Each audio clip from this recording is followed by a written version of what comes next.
안녕하세요. 저는 직장 다니면서 일하고 있는 여자입니다. 저는 평균 정도의 가정에서 태어났습니다. 부모님, 그리고 오빠 한 명과 함께 살았죠. 오빠는 군인 장교로 일하고 있고, 부모님은 맞벌이를 하시면서 저희 남매를 키우시고, 저 대학교를 보내주셨습니다. 차고 넘치는 수준은 아니었지만, 그래도 배 고르면서 살진 않았어요. 부족한 것이 있었다면 부모님의 손길이라고 할 수 있을 것 같네요. 사랑을 못 받고 자랐다는 게 아니라 아무래도 두 분이 맞벌이시다 보니 저는 혼자 혹은 오빠랑 단둘이 있을 때가 참 많았거든요. 엄마는 회사를 다니셨고 아빠는 형사로 일을 하셨습니다. 얼마 전 정년퇴직을 하시고 지금은 다른 자격증 공부를 하고 계시고요. 직업 특성상 매우 바쁘셨고 일주일에 한두 번 얼굴 볼까 말까에 때로는 한두 달 정도 집에 들어오시지 않는 경우도 있었으니까 저는 아빠를 많이 보고 자라지 못했습니다. 자식들을 정말 사랑하셔서 바쁘신 와중에도 오빠나 제 학교 생활을 물어보시고 전화는 꼬박꼬박 하셔서 애정을 표현해 주셨지만 그래도 아빠의 빈자리가 컸어요. 학교 체육대회 같은 날에 부모님이 한 분이라도 오셔서 응원해 주시는 친구들이 그땐 얼마나 부러웠는지 모릅니다. 다행히 오빠가 심성이 착한 사람이라서 사춘기도 세게 오지 않았고 저와 사이가 늘 좋았어요. 엄마 아빠에게도 든든한 아들이었고 일찌감치 육군사관학교를 가고 싶다는 목표를 정해둔 상태였습니다. 그래서 고등학교 입학하고 나서는 야자에 독서실에 항상 밤 늦게 들어왔던 것 같네요. 그래서 저는 자연스럽게 혼자 있는 시간이 늘어났고요. 그래서 제 마음속에는 어딘가 빈자리가 남아있었나 봅니다. 그래서 제가 단호히 끊어내는 법을 배우지 못해 이런 일을 겪었던 것 같기도 하고요. 아무튼 저는 그렇게 잘 자라서 남들처럼 다 똑같이 입시를 겪고 대학교에 진학했습니다. 대학교 4학년 때 저는 남자친구를 사귀게 되었어요. 저보다 선배였는데 군대 다녀오고 복학해서 저랑 같은 해 졸업을 할 예정이었고요.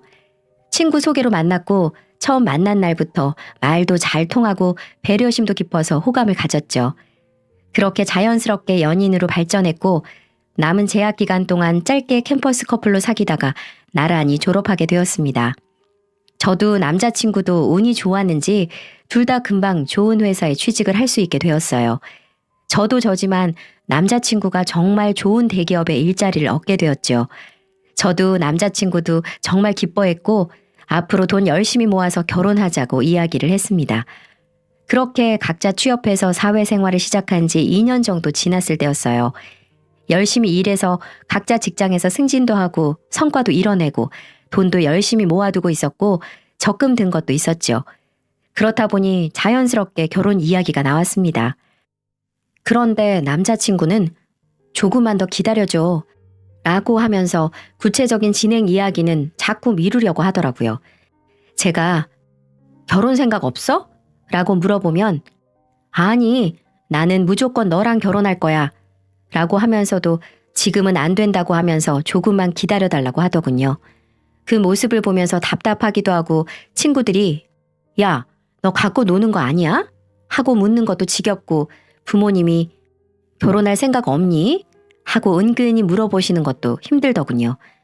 그렇게 저 스스로 결혼 생각을 접어야 하나 하는 생각이 들 무렵이었습니다. 사귄 지 4년이 돼가던 때였고 취직한 지는 3년이 넘어가던 시점이었죠. 어느 날 데이트하려고 만난 남자친구의 얼굴이 평소와는 달랐어요. 긴장한 것 같기도 하고 상기되어 보였거든요. 저는 먼저 말을 할 때까지 기다렸습니다. 그러다가 순간 남자친구가 책상 위로 상자 하나를 올려놓더군요. 뚜껑이 열리자 반지가 하나 보였습니다. 민지야, 우리 결혼하자. 너무 기다리게 해서 미안해. 갑작스런 프로포즈에 저는 얼떨떨했지만 이내 상황을 깨닫고 행복과 놀라움을 느꼈죠. 화려한 프로포즈는 아니었지만 제가 갖고 있던 불안감과 체념을 없앨 수 있다는 이 사실 하나만으로도 충분히 기쁜 청혼이었고요. 오빠, 정말 나랑 결혼할 거야? 그런데 무슨 일이 있었길래 갑자기 결혼 이야기를 꺼내? 미안해, 사정이 있었어. 내가 이제 다 말해줄게. 사실 가족 이야기야. 남자친구는 자기가 왜 결혼 이야기를 피했는지, 왜 결혼 시기를 자꾸 미루려고 했는지 이야기를 시작하더군요. 제가 4년 가까이 사귀면서도 몰랐던 이야기들이었어요. 사실 어디에 말하기 쉬운 얘기도 아니었고요. 나는 초등학교 1학년 때부터 아빠랑 단둘이 살았어. 엄마가 집을 나갔거든. 정확히 말하면 아빠랑 사실상 이혼을 하고 나가신 거지. 사유는 아빠가 다른 여자들을 만났다는 이유였다고 합니다. 동네 사람들이 수군거리는 소리를 들었대요. 아줌마들이 아유 나 같아도 집 나갔어. 듣자 하니 전국 술집을 돌아다니면서 여자를 갈아치웠대. 하며 수군거렸다고 하네요. 그래서 남자친구는 아빠에게 큰 배신감을 느끼면서 자랐고 언젠가 꼭 엄마를 찾아 함께 살겠다고 다짐했다고 합니다.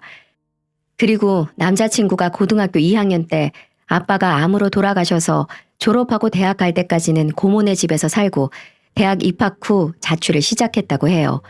대학 학비는 국가장학금과 성적장학금, 아르바이트로 충당했고 정말 부족했을 때 군 입대를 해서 다녀왔다고 합니다. 결혼식은 꼭 엄마를 모시고 하고 싶었어. 엄마를 미워할 때도 있었지만 그래도 엄마를 이해했으니까. 그래서 일하면서 틈틈이 엄마를 열심히 찾아다녔어. 그러다가 지난달에 엄마 친구분이란 분을 만났고 지난주에 연락이 되어서 엄마를 드디어 만나게 된 거야. 남자친구는 끝에 가서는 살짝 눈물 섞인 목소리로 말을 했어요. 그런 모습에 저도 감동받아서 눈물을 글썽거렸고요. 남자친구는 조만간 엄마에게 같이 인사를 가자고 했고 그날부터 저희의 결혼 준비가 시작되었다고 보면 될 것 같습니다. 그런 사정 이야기를 듣고 봐서 그런지 저는 같은 여자로서 어머님께 연민을 느꼈어요. 어머님도 우리 아들 잘 챙겨줘서 고마워 하면서 제게 상냥하게 대하셨고요. 앞으로 결혼해서도 사이좋게 잘 지낼 수 있을 것 같았습니다. 그런데 어머님과 인사하고 나서부터 뭔가 조금씩 이상해지기 시작했어요. 남자친구는 어릴 적 헤어져서 만난 어머님이 애틋했는지 연락을 하면 항상 어머님과 있다고 말했고 데이트를 하거나 결혼 준비로 여기저기 다녀야 할 때도 항상 어머님을 동반했습니다. 그리고 만나서도 저는 본체 만체 하면서 늘 어머님을 먼저 챙겼고요. 이해할 수 있었습니다. 어머님이 그동안 얼마나 그리웠겠어요. 결혼까지 미루면서 찾았던 그 마음을 알았기에 저는 그냥 다 이해하고 웃으면서 맞춰주려고 노력했고 그렇게 하는 게 결혼 후 좋은 가족관계를 만들 수 있는 길이라고도 생각했죠. 그런데 어머님은 그게 아니었나 봐요. 첫 만남과 그 이후 몇 번은 저를 다정하게 대해주시고 예뻐해주는 모습을 보이시더니 한 달, 2달 정도가 지나가니까 누가 봐도 눈에 띄게 태도가 달라지셨거든요. 처음부터 반말을 하셨으니까 그건 그렇다 쳐도 말투가 달라졌습니다. 마치 제가 자기 시녀라도 된 듯 남자친구랑 저랑 본인 셋이 나가면 얘, 너 이것 좀 들어라. 나 우리 아들한테 옷 좀 봐달라고 할 건데 네가 카트 좀 밀어. 나는 이거 안 좋아하는데 우리 다른 거 먹자. 등등 저를 철저하게 아래로 보시며 말씀하셨죠. 그리고 남자친구 모르게 제게 따로 연락을 하기 시작하셨습니다. 연락처는 남자친구에게서 알아낸 것 같더라고요. 어느 날 일하고 있는데 전화를 해서는 대뜸 퇴근 시간을 물어보시더군요. 그래서 대답을 해드렸더니 전화는 뚝 끊어지고 퇴근하는 길에 회사 건물 앞에서 저는 어머님을 마주쳤습니다. 그때 내가 우리 집 좀 소개해주고 싶어서 하며 저를 본인이 살고 있다는 동네로 데려가 자기 집에 데려가셨는데 빌라였어요. 집에 들어가서는 냉장고에 사과 있는데 좀 먹자. 깎아와봐. 하셔서 얼떨결에 과일까지 제가 깎았습니다. 그리고 그날 저는 집안 청소에 설거지까지 다 하고 왔어요. 하면서도 이게 뭐지? 하는 생각은 들었는데 저를 무지막지하게 부려먹은 것도 아니었고 그때까지만 해도 단순히 그래 예비 며느리인데 이 정도는 해드릴 수 있지 하고 생각했습니다. 바보 같은 생각이었죠. 그날 이후로 일주일에 한두 번씩은 퇴근 시간 맞춰서 전화하셔서는 우리 집 알지? 퇴근길에 좀 들러. 내가 할 말이 있어서 그래. 그런 식으로 저를 집으로 부르시더군요. 그리고 가면 어김없이 대접하시는 듯 하다가 집안일을 시키셨고요. 청소와 설거지를 하는 제 옆에서 남자친구에게 전화를 거시기도 했어요. 아니, 민지가 참 착해. 먼저 와서 설거지도 해주고 엄마 요리도 해주네. 그렇게 말하면서 호호호 웃으시니 제가 거기 대놓고 뭐라고 할 수 있나요? 남자친구도 연락해서 자기 엄마 잘 챙겨줘서 고맙다고 하고 제가 거기다 찬물을 끼얹을 수가 없었습니다. 그렇지만 이걸 계속 지속할 수 없다는 건 잘 알고 있었어요. 그래서 저는 빠르게 결혼 준비를 밀어붙였습니다. 그럼 그 핑계로 바쁘다고 할 수 있었거든요. 거기에 대해서는 어머님도 별 말을 안 하셨고요. 그렇게 저랑 남자친구는 결혼 준비를 하나둘 해나갔습니다. 그리고 상견례 날짜를 잡게 되었습니다. 저희 부모님께는 먼저 남자친구랑 둘이 찾아뵙고 남자친구 이야기도 말씀드린 후였고요. 저희 부모님은 힘든 환경에서도 잘 자랐다고 칭찬해 주시고 남자친구를 좋아해 주셨습니다. 그 후에 어머님을 만나서 장소랑 시간을 결정하게 되었죠. 그때 어머님께서 뭔가를 제게 주셨습니다. 상자였는데 열어보니까 금목걸이가 하나 들어있더군요. 이게 뭐예요, 어머니? 하고 여쭤봤습니다. 아니, 내가 뭐 돈 지원을 해줄 게 있나 뭐가 있나. 그래서 나한테 의미 있는 걸 주는 거야. 우리 어머니한테 받은 건데 우리 어머니가 결혼 예물로 들고 오신 거였어. 너한테 결혼 예물로 주면 의미 있을 것 같아서. 그 말에 저는 살짝 감동도 받았습니다. 저를 정말 며느리로 인정하시는 것 같아서요. 하지만 그 다음에 이어지는 말은 분위기를 확 깨는 말이었어요. 내가 자식이라곤 우리 명호 하나뿐인데 욕심을 좀 부려도 되겠지 싶어. 예단 말인데. 예단은 저도 시어머니 한 분만 챙겨드리면 되는 거라 그렇게 무리가 없을 거라고 생각했었어요. 그런데 어머님의 요구는 상상을 초월하더라고요. 내가 막 요란하게 바라는 건 아니고 내 다른 친구들이 받은 만큼만 받고 싶어서 다들 샤넬백이랑 지갑 세트로 된 상품은 기본으로 받더라고. 아, 그 브랜드가 마음에 드세요? 그럼 제가 그걸로 알아볼게요. 그리고 어머님 한복도 해드리려고요. 아우, 얘는 한복은 당연히 결혼할 때 하는 거지. 당연한 걸 뭘 새삼스럽게 그러니? 그리고 개인적으로 내가 갖고 싶은 게 있는데. 어머님이 말씀하신 건 다름 아닌 차였습니다. 그것도 벤츠라고 브랜드까지 정확하게 언급하시더라고요. 생각지도 못한 말에 저도 남자친구도 당황했습니다. 내가 우리 아들 데리고 운전해서 놀러 가는 게 소원이었는데 여기저기 힘들게 사느라 못했잖아. 그래서 아들 부부한테 좋은 차 받아서 나중에 손주들 태워주고 싶고 그래서 그래. 쌩글쌩글 웃으시면서 말씀하시는데 저희는 당황해서 일단 얘기해 볼게요 라고 말했습니다. 그리고 나서 남자친구랑 며칠간 이야기했어요. 저는 반대 입장이었고 남자친구는 그래도 엄마가 원하시는데 하며 어머님 편을 들더라고요. 그렇게 의견차를 좁히지 못하고 상견례 날짜는 하루하루 다가왔습니다. 이러다가 양가 부모님 만나는 자리에서 돈 문제로 충돌할 것 같아 걱정이 되더군요. 그래서 어느 날 퇴근 후 친구를 만나 술 한잔을 하면서 고민을 털어놓게 되었습니다. 야, 대박이다. 난 절대 못해. 네가 받은 금목걸이는 무슨 문화재라도 된다니? 그 말을 들으니까 갑자기 머리를 맞은 것 같은 기분이 들더군요. 그날 친구하고 헤어지고 나서 다음날 출근길 금은방에 들려서 금목걸이 감정을 의뢰했어요. 결과는 충격적이었습니다. 목걸이는 진짜가 아니었어요. 말 그대로 짝퉁 금목걸이였죠. 금은방 사장님께서는 이건 어디 내놔도 못 쓸 거다. 그냥 말 그대로 금 흉내만 내고 있는 거고 어디 보여주는 용도로나 써라. 그러시는데 진짜 망치로 뒤통수 한 대 맞은 것 같았어요. 그날도 어머님이 집에 좀 들르라고 하셔서 저는 갔습니다. 따지려고요. 제가 다른 혼수나 지원 그런 걸 바란 것도 아니었고 그럴 상황이 안 된다는 것도 알고 있었어요. 그런데 자기는 예단에 외제차까지 요구하면서 나한테 짝퉁을 주다니 이건 모욕이라고 생각했거든요. 어머, 얘, 내가 언제 그거 진짜라고 그랬니? 말 그대로 의미를 담은 거잖아. 우리 어머니가 갖고 계시던 거 내가 3대째 물려주는 게 얼마나 의미 있고 좋으니. 우리 어머니도 형편이 녹록지 않으셨는데 그래도 시집 가는데 뭐 꾸밀 건 있어야 하니까 그거라도 구해서 들고 가신 거야. 우리 어머니가 열심히 살아오신 증거나 다름없는데 너 지금 무시하는 거니? 이젠 기도 안 찼습니다. 당장이라도 금목걸이를 던지고 예단이고 차고 다 못한다고 소리치고 싶은 걸 꾹 누르고 집을 나왔어요.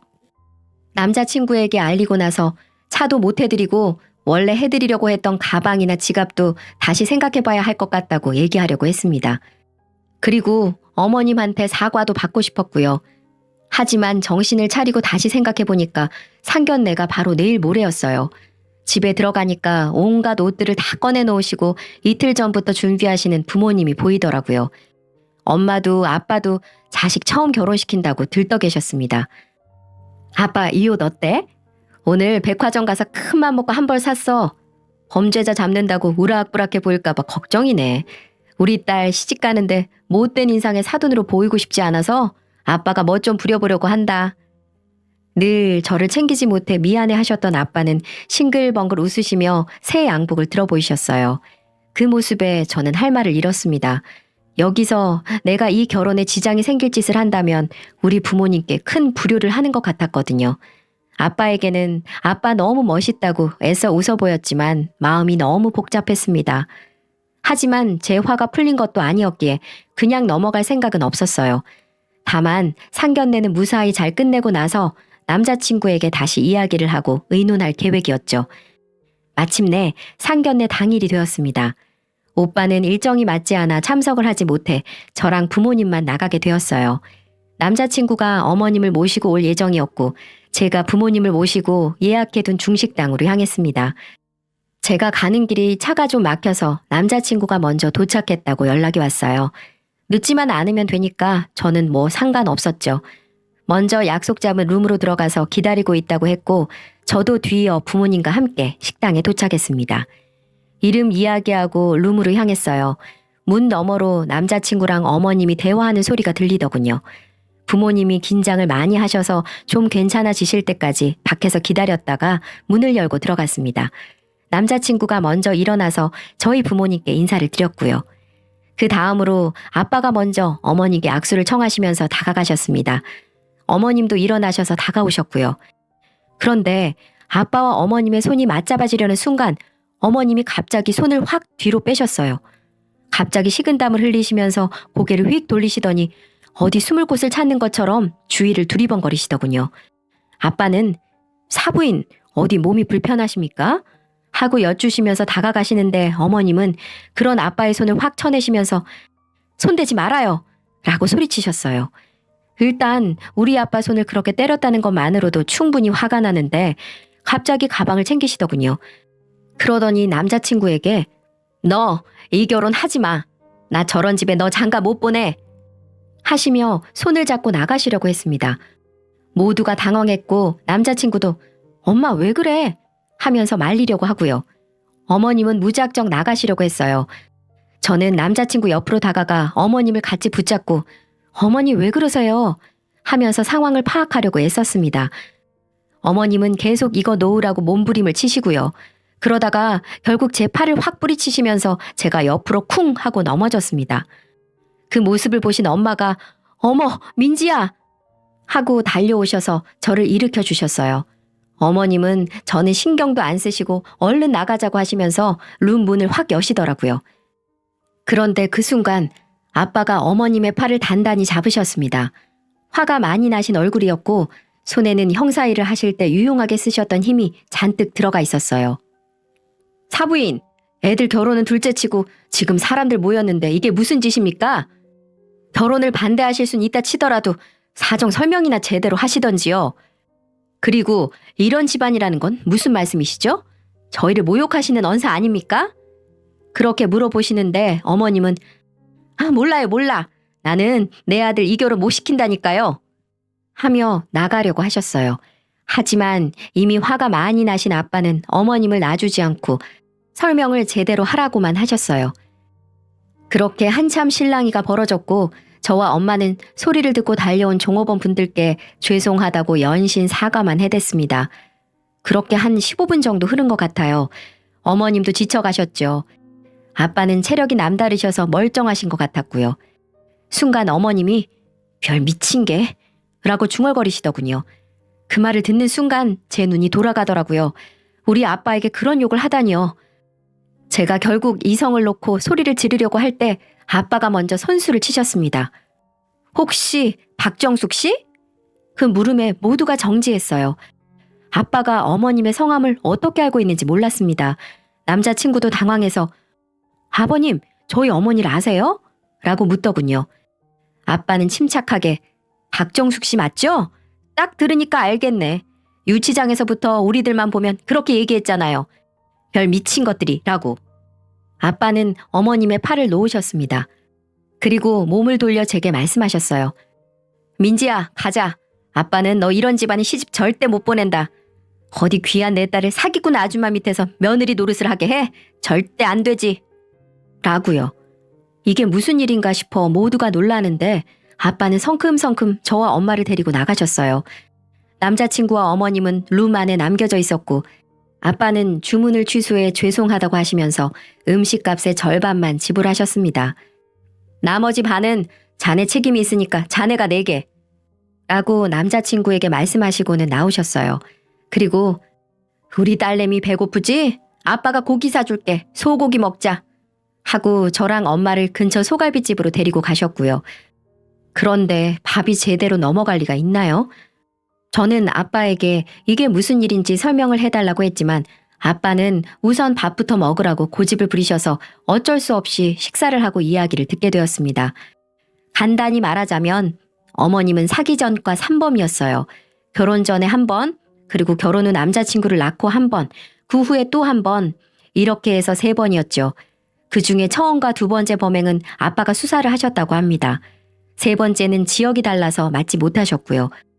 2번째로 잡혀왔을 때 보니까 결혼도 하고 아이도 있다더라. 애 아빠가 찾아와서 울고 불고 왜 정신을 못 차리냐고 하던 게 기억이 생생하네. 그리고 애한테 엄마가 감방 들어간 거 알릴 수가 없다고 자기가 바람난 걸로 해줄 테니까 이혼하자고 하더라. 애 앞에만 나타나지 말라고 부탁을 하더라. 덥석 이혼하겠다고 하는 거 보고 애 엄마가 맞냐고 다들 욕하고 그랬었어. 그런데 너 고등학생 땐가? 내 후배놈한테 연락이 왔었거든. 또 잡혔다고. 그래서 사람 고쳐 쓰는 거 아니구나 생각했었는데 이렇게 다시 만나다니 참. 저는 아빠의 이야기를 듣고 안 그래도 이런 일이 있었다 하면서 금목걸이 이야기를 해드렸어요. 벤츠 이야기도 말이죠. 엄마는 아니 그 사기꾼 여편네가 어디 남의 귀한 딸한테 짝퉁을 줘? 그러면서 뭐 벤츠? 내 참 기가 막혀서 하며 화를 내시고 아빠는 고개를 살래살래 저으시면서 그 기질이 어디 안 가는구나. 또 어디서 다른 범죄나 안 저지르면 다행이겠다. 그렇게 저는 파혼을 했습니다. 깔끔한 정리를 위해서 아빠는 남자친구를 집으로 부르셨고 과거 서류들이랑 자료들까지 다 찾아오셔서 조목조목 설명하신 후에 파혼을 통보하셨어요. 솔직히 남자친구가 불쌍하기는 했습니다. 평생 엄마가 집을 나간 게 아빠 잘못이라고 믿고 미워하며 살았는데 그게 다 거짓말이었다니 저라도 충격이 클 것 같았거든요. 그날 아빠 이야기를 듣고 아버지한테 죄송하다고 하면서 막 울더라고요. 그 후로 어머님이 제 회사로 찾아오셔서 당신 아들이 너무 충격이 커 매일같이 술만 마시며 폐인처럼 지내다가 결국은 어젯밤에 응급실에 실려가서 병원에 입원했다면서 제발 다시 돌아와 달라고 무릎까지 꿇으시더군요. 그러나 저는 이미 마음 정리 다 된 상태라 별로 할 말이 없었어요. 그냥 어머님, 지금 오빠랑 어머님을 버리지 말라고 하시는 그 말도 저에게는 제가 어머님을 책임져야 한다는 뜻으로 들려요. 앞으로는 제발 바르게 사세요. 라고 말하고 어머님을 뿌리쳤습니다. 그렇게 몇 번 회사로 찾아왔었는데 제가 계속 무시했고 그러다 경비원 아저씨께 잡혀 끌려나간 이후로는 오시지 않더라고요. 그 이후 남자친구도 저를 몇 번 잡으면서 중내 산에 일했는데 전 단호하게 쳐냈어요. 우리 부모님 속 뒤집으면서 하는 결혼은 절대 못하고 어머님의 인성도 감당할 자신이 없다고요. 지금은 부모님 덕분에 마음고생하면서 할 뻔한 결혼을 하지 않게 되어서 참 다행이라고 생각합니다. 그 후로 소식을 듣지는 못했지만 앞으로 남은 날들은 사기로 먹고 살진 않았으면 좋겠네요. 그럼 제 긴 이야기 들어주셔서 감사합니다.